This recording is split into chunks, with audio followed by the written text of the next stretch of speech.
What's up, everybody? I am Jaspreet Singh, and welcome to the Minority Mindset. And today we have a very special guest, or guests today.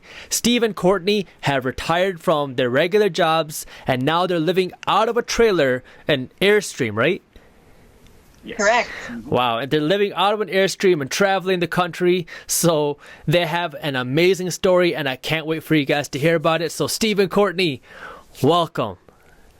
Thank you so much. We've been looking forward to this. We have, yes. So you guys live out of an Airstream trailer then, right?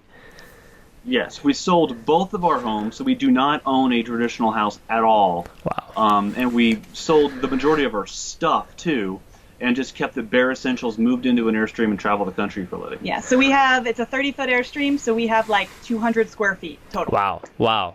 What? So we are this close pretty much 100% of the time. So what made you want to do this? Like, what did something happen when you were young and you were like, I just want to go and explore the wilderness and just be out in the open? Or what happened? What made you want to do this? Well, my parents were full-time RVers for 13 years, so Wow. I'm not a stranger to living in a small space. Mm-hmm. They had a much bigger rig than we do. Uh-huh. But really what precipitated this for me is a dissatisfaction out of what I did for a living. I just couldn't do that for 8 to 10 hours a day. So I know I needed to make a change. Uh-huh. And for us, the full-time, the living small, reducing our expenses and traveling for a living, because we both liked to travel, that just all kind of congealed and made sense that this was probably the way that we were going to make this happen for us. Exactly. If we don't have to be in one place for a job, why not go anywhere we want to be? That's right. That's a fair point. So what did you do before you guys became full-time trailer RVers? people, travelers? Well, we both worked in computers, so we both Okay. did a lot of information technology. Yep. I was more like on the web development side, and doing work like that on databases and computer, Yeah. just basically writing code. But doing that day in and day out didn't really give me a lot of, satisfaction. Yeah. And I have an engineering background, but I, again, Wow. spent almost all day in front of a computer screen and didn't get outside very much and missed being in the outdoors. So all of our That's right. vacations were like going hiking somewhere and getting out. Wow. And decided to make that a life instead. So how do you afford life then if you don't work? Well, we spent the last several years with 2 IT salaries, so they were good salaries, saving 75% of our combined salary. Wow. So that's a lot of money that adds up quick. And we all know the stock market, at least from 2009, 2010, has been nothing but up. So that really helped. Yeah. So it's really a combination of saving the majority of what we made when we were working and also spending a very small amount of money, like $2,500 to $3,000 a month on average now. Yeah. Wow. And you guys also have a blog as well, too, right? Yes, I have the early retirement blog that's at thinksaveretire.com, and we both together, but it's really Courtney's thing, runs a streaming life.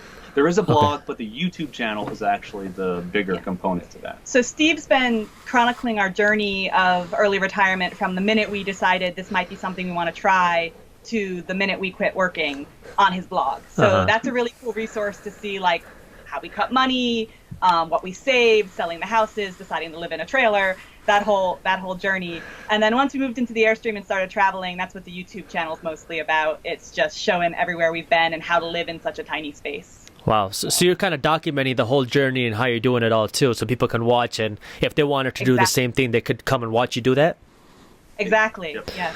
Yeah, and we always like to think of our YouTube channel as showing people what not to do, because we make a lot of mistakes, and we don't necessarily cut those out. Yeah. You can learn a lot from us and what you shouldn't do.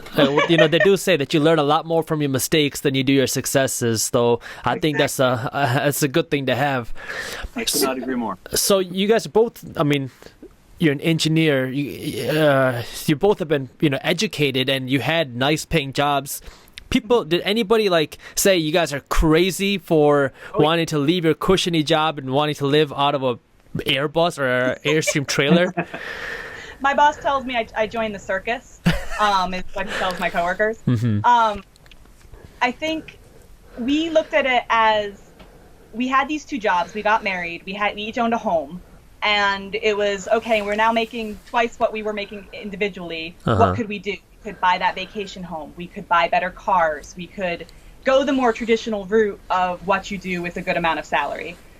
But he really didn't like working.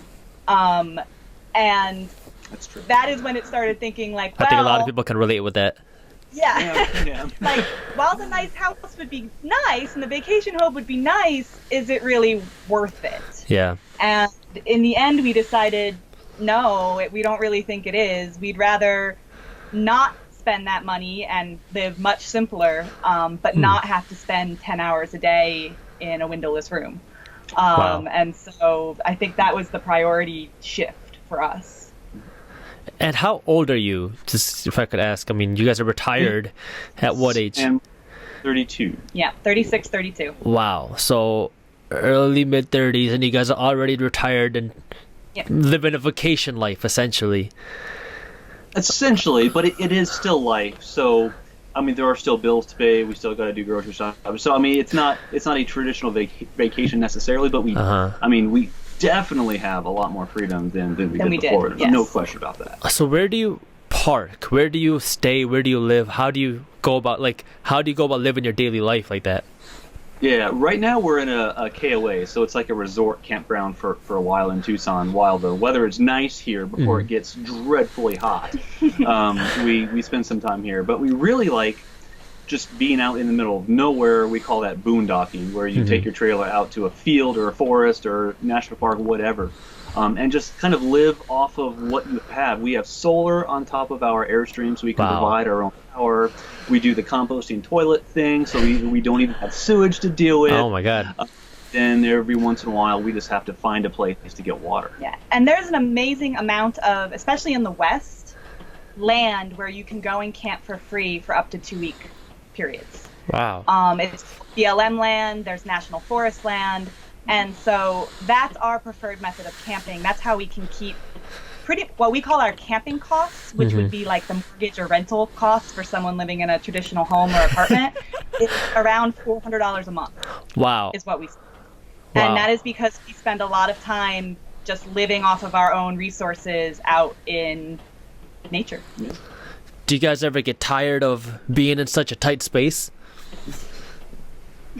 We've learned to adjust to the space itself, because I mean, we human beings can get used to just, I mean, naturally whatever our environment happens to throw at us. So it's really just a different routine, and once you get used to it, you don't even really think about it. I suppose every now and then I wish I had a bigger office or something, but usually that's really not, that really hasn't been the issue. But for me, it was, sometimes I don't want to always have to worry about our resources, meaning how much water we use, where we're going to get water next, where are we going to plug in if we have to.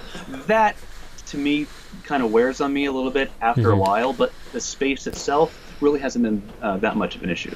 And we have our inside space, but the whole point is to be outside. So we double our living space by being outside and enjoying where we are as well. And speaking of the resources side of things, that is one thing that's very different in this life, is that you know how much water you use. You know how much power you use, because you need to know, like, once the sun goes down, what can I run so that we still have power tomorrow morning when we wake up? Wow. All of that stuff is kind of, you just have to be a little bit more aware of your resources. So would you consider yourself minimalist then? In some ways. He doesn't like that word. Okay. But I prefer to think of myself as a sensibilist. Sensibilist. Right? Yeah, basically. Yeah, because I have the big monitor. I mean, those things that are important to me, Yeah. I do have. So I wouldn't say that I have the bare minimum, and it's not even my, I don't know, desire to just see what I can go without. But I guess when you compare us to a more traditional way of living, I suppose we are technically minimalists, but I just don't like to think about it that way. We have everything we need. It's Maybe a little more. And maybe a little more. And so, I guess my last question here is, how do you run your business? Because you have a blog and you have your YouTube channels that you guys manage. How do you do that when you don't have a traditional office? You're driving around places. How do you do that? That's a good. That is a good question. The first thing one of the first things we did once we moved into our Airstream is we tore out the dinette. Because we don't eat dinner at a dinner table, and we replaced it with a more traditional desk. So It's a much more comfortable way for me to work. Yes. And since we work completely online, we have a Verizon cell service for our internet. So wherever we happen to be, as long as there's Verizon, we could upload YouTube videos, we could upload blog posts and images and things like that. So as long as we're not completely disconnected from life, we have the ability to communicate and do work that way. And that's part of the way we set this stuff up, is that we don't have a schedule, we don't have a boss, and so we can do things on our own time. If we are somewhere for a period of time with really good internet service, we'll try to get as much done as possible. And then if we're going to go a week somewhere without it, we're just going to kind of take that week off. We have a little bit more freedom in when we do things. Well, that's great. So you found a way to make it work. Exactly. Right. Exactly. Well, that's awesome. If you want to learn more about Steve and Courtney and how they built this life and this whole early retirement, we're going to go further in depth on how they did that on our website. You can watch it on our publication, www.theminoritymindset.com. How can people find you and learn more about you? For me personally, it is my early retirement blog, thinksaveretire.com, and A Stream in Life on YouTube. And you can also find us on things like Twitter and Instagram. Again, the same names, Think Save Retire and A Stream in Life. Awesome. Well, thank you guys for coming in. Be sure to subscribe to the Minority Mindset YouTube channel because we release new videos on entrepreneurship, business, and money every single week. And as always, keep hustling.